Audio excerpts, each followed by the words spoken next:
Slowly but surely, the days are drawing closer, ever closer to the Joy FM Schools Reunion. I mean, it's on the 29th of October. It promises to be the biggest event ever.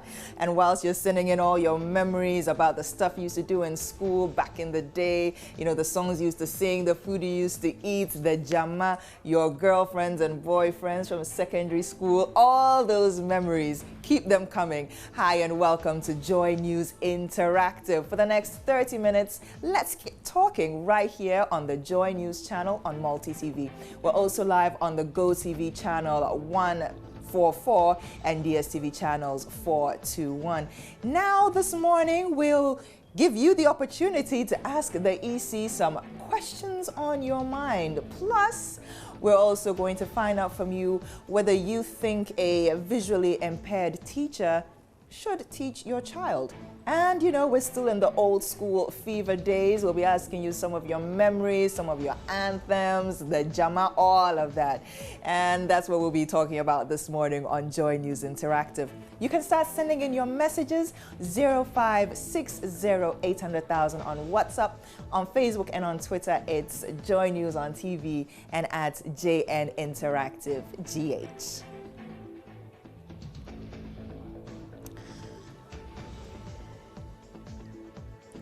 Well, you know, my name is Jennifer. Let's just get this party started right now. You know, what Joy FM has been doing on all the platforms, Joy FM and Joy News, is we started a voters education series. So if there's any issue concerning the elections that you might have questions about, we run it through our programs and perhaps you get some answers. Plus, there is a TV show called Ask the EC, where a high-ranking EC official addresses topical issues concerning this year's elections. So that got us thinking this morning on Joy News Interactive. If you were given the chance to ask the EC anything, I mean anything concerning this year's elections, what would it be? And this is what you had to say. The question I'll ask EC is that so far as they knew, or EC, the court ordered them to remove all those who have made double registration and who have used NHIS card to register, they should remove their names. And EC came to tell Ghanaians that they have done that. So I don't see the reason why now they are saying that somebody has made double registration. It's in their, this shows that they have many people who have double registration in the electoral register. She should be careful of doing everything so that, because you are a new boss and everybody is expecting of you to do something good. My question will be if the EC boss will be fair with the results which will be coming. And then what measures has she put in place for the results in case the ballot papers have been taken? What measures has she put in place if such things happens? Will they be free and fair during the election? They should be fair. Yes, it qualifies the purpose. Why? Well, if I should ask the EC any question, if it's not a question, what I can advise is we only want a free election, that we'll have free and fair election so that we'll have peace in Ghana. It will be more about how they will prevent the ballot papers being spoiled, because over the years you get to know that 1/3 of the whole ballot papers get spoiled. And it affects the electorate too much. And I'm much more concerned about this year's election, how intense it is. the tension arising and looking at the atmosphere, we need an EC who will give us full assurance. The question I will ask the EC is that they should prepare that patient that they are saying, because that's where the most of the time the problems comes from. The pen sheets, yes, we want that the pen sheet to be signed. Everyone that will vote after the declaration, everyone should sign so that you send to the main office. So that's what you shared with the Joy News Interactive team this morning here in Accra. Let's see what you've been saying on Facebook this morning as well. This is how we put it. And there's a picture of the current EC chair plus the very famous hotly contested logo. First comments coming in. Sana Mohammed, what procedures are they putting in place to clear the misconceptions people have about the EC concerning the rigging of the election? That's what Sana would like to know. Abdullah Husseini adding, I will ask them to be transparent. If they see white, they should say white. If they see black, they should see black. They shouldn't say a sheep and a cow.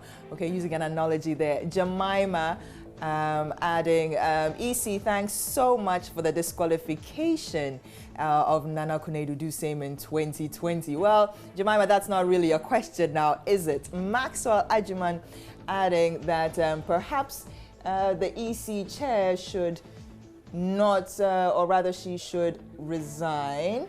I'll get back to our Facebook comments in a bit. Seems I've gone all the way to Israel's page.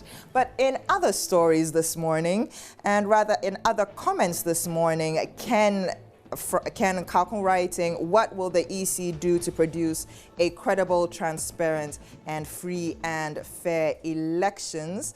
Another one here, Ora asking, I will ask the EC why they intend to change the special voting day from a day before normal voting to a week before normal voting. I just don't get it. AU Farouk says, I will ask the EC to be firm in whatever they are carrying on. And another one here, Don from Boku writing, I will ask the EC to reinstate the disqualified aspirants, especially the PPP, and be very cautious of government incumbency. So those are some of your comments coming in. And if you had the chance to ask the Electoral Commission anything at all concerning this year's election. Well, we've got a couple more issues coming up this morning.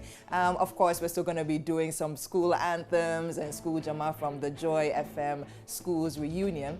But before that, this morning on the Super Morning Show, we heard the story of a teacher who initially he was perfectly sight. He had perfect sight, 20/20 vision, but due to complications from high blood pressure, he became visually impaired, as in he lost his sight. And when he was going through that, he also lost his job. The whole story is that he was advised to go to the Ghana School of the Blind to learn Braille and to go and teach over there.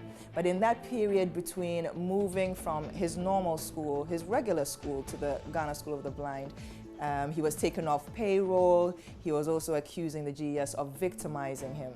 That was a story that, gave us a lot of food for thought and also got us thinking, if given the opportunity or if given the option, would you let a visually impaired teacher teach your child? Yes. Why? Because I know he can teach my child. I know he can teach. Or if he can teach the subject, I would like him to teach my child. If I would let a branch teacher teach my child, unless I know the impact he can make on my child. No. I'll not let a blind man teach my child. Why? Why? Because I can only allow that person to teach my child if the incident came when he is in the service. But if the thing came from his childhood, and no, I will not allow it because he has not seen much. He has not seen much to exhibit things to my daughter or my son.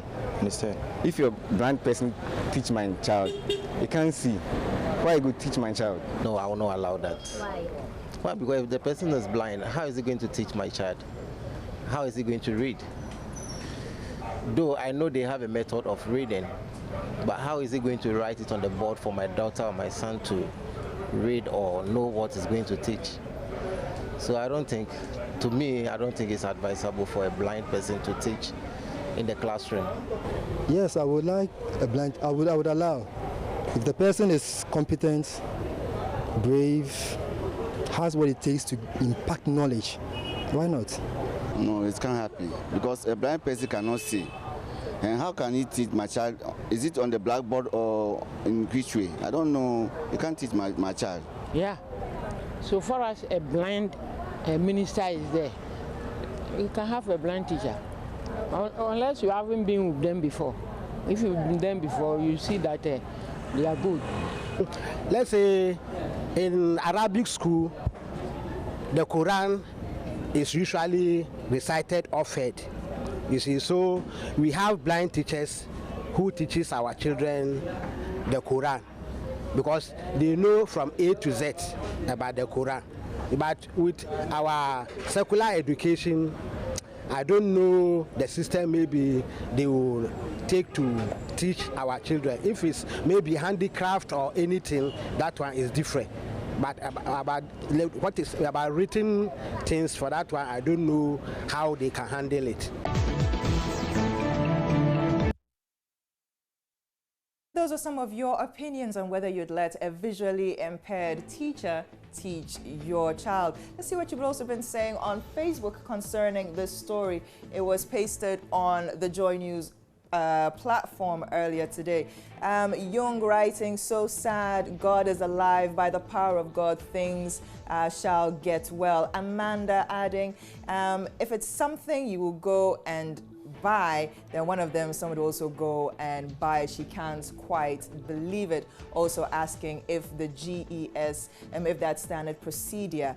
Florence Ajato writing, the GES should see to it and pay the teacher his due salary since it's a disease and not death.